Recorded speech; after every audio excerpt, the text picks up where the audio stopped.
In this Star Wars Bounty Hunter video, I will be sharing with you my thoughts from playing the re-release. We'll be going over the things that I liked, disliked, the game's performance, issues, features, settings, and more. But before we do get into everything though, make sure you do subscribe to this channel so you won't miss any future Star Wars gaming news updates. Aspyr sent over a copy early so I could review, so thank you very much to them. And the game does release tomorrow, August 1st. And I didn't get a chance to play the entire game through because, again, I only just got the game, and it's a decent length of the game. It's also somewhat difficult. But in general, I am happy with this re-release. It is great that it is coming to all platforms. Previously, it was locked in 2002 with the GameCube and PS2. But now, the game will be playable on PC, Xbox, PS5, PS4, and the Nintendo Switch. It's the same fun game, with some slightly improved graphics, controls, and a tiny bit more of content, but it is what you probably will remember from the original game, just on the modern day consoles and PC. This helps preserve the game even more because it was just stuck on 2 previous platforms. Now it is easily accessible to many people because it's on Xbox, PC, Switch, and the newer PlayStation consoles. The main improvement for me is definitely the camera system. It's just much better than the original version. You can use the original legacy control scheme if you wish to do so, but it is just worse than the modern day updated controls included as the default for this re-release. The camera system is still not perfect though. I don't like how it can flick up or down fast as opposed to left and right. It's perfect left and right, but going up and down it's not as accurate. It's too sensitive in my opinion, and it just jumps up too much. You can change sensitivity, but that didn't really fix it for me. There were some other moments where it just sort of didn't work as I would have liked it to do, but it's much better than it was before at least, even if it did give me a few points of frustration. I played on PC, so naturally I checked out the mouse and keyboard option because this is the first time this game is playable with a mouse and keyboard, and it's fine to use, aside from this slight judder when aiming using a mouse. You might not be able to see it too much because of YouTube compression, but it's just this really annoying judder that is completely absent when using a controller. It's very smooth when using a controller, but with a mouse, I tried various mice, restarted the game, this, that and the other, it was still there, and it's just annoying. I really hope this is fixed in a future patch. The flashlight is a new feature for this re-release, and it works well, especially in those dark areas. It looks great from behind, but it does not look good from the front because it is literally just a floating light. Despite how old this game is, the graphics don't break the immersion, but the floating light does, in my opinion. Although you are mostly playing from behind, so it's not a big deal. You won't really be looking from the front with the flashlight on too many times. I've had a ton of people ask me if Django's WestR34 blaster sound effect is correct in this re-release because it wasn't in the original game.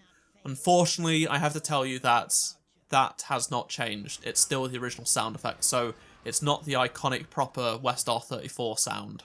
As for PC settings, it comes with a bunch of options, so you have the video resolution, window mode, VSync, dynamic lighting, motion blur, ambient occlusion, anti-aliasing, bloom, dynamic shadows, and the bump mapping, which is a new feature for this re-release that's been added to various environmental textures. You are able to change various settings from low to extreme to make the game look better or run on lower end hardware, even though this game really does not require much to run at all. It's an old 2002 game, so you're going to be able to run this just fine, I think. In terms of performance, it runs at a solid 120 frames per second on PC, at least with my build. Yes, I have a great computer, but like I said, the requirements to run this game are pretty low for games these days.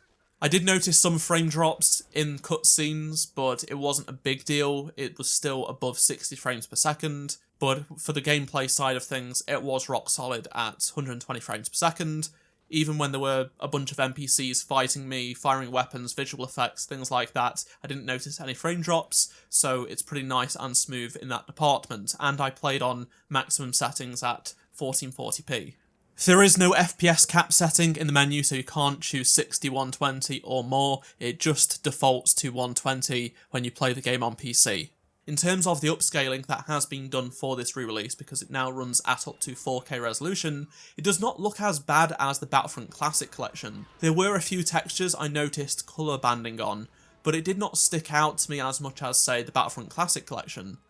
Though I personally played the original Battlefront games a lot and could easily compare them, I knew what they looked like. With Bounty Hunter, I did not own this game as a kid, I only played it a few times back in the day, and have since gotten it for PlayStation 2, and I've played it a little bit, but it's not something I've got a huge attachment for. I know a lot of details about. This re-release is using the GameCube source code, by the way, in case you care about that sort of information. In terms of download and install size, it comes in at around 10GB, which is obviously a lot bigger than the original game, but that's because they have used upscaling to get those textures looking more high resolution for 4K.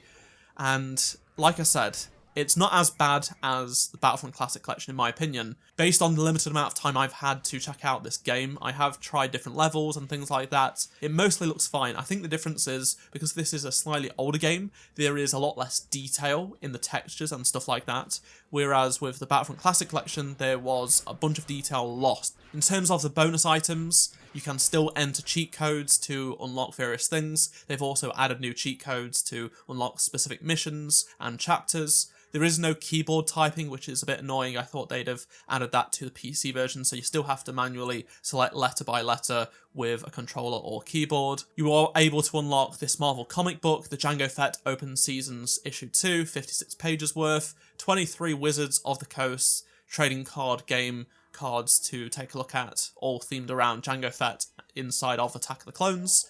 There are 110 pieces of concept art, the outtakes and such, plus if you do complete the game you can unlock Boba Fett as a skin to run around and play through the game in.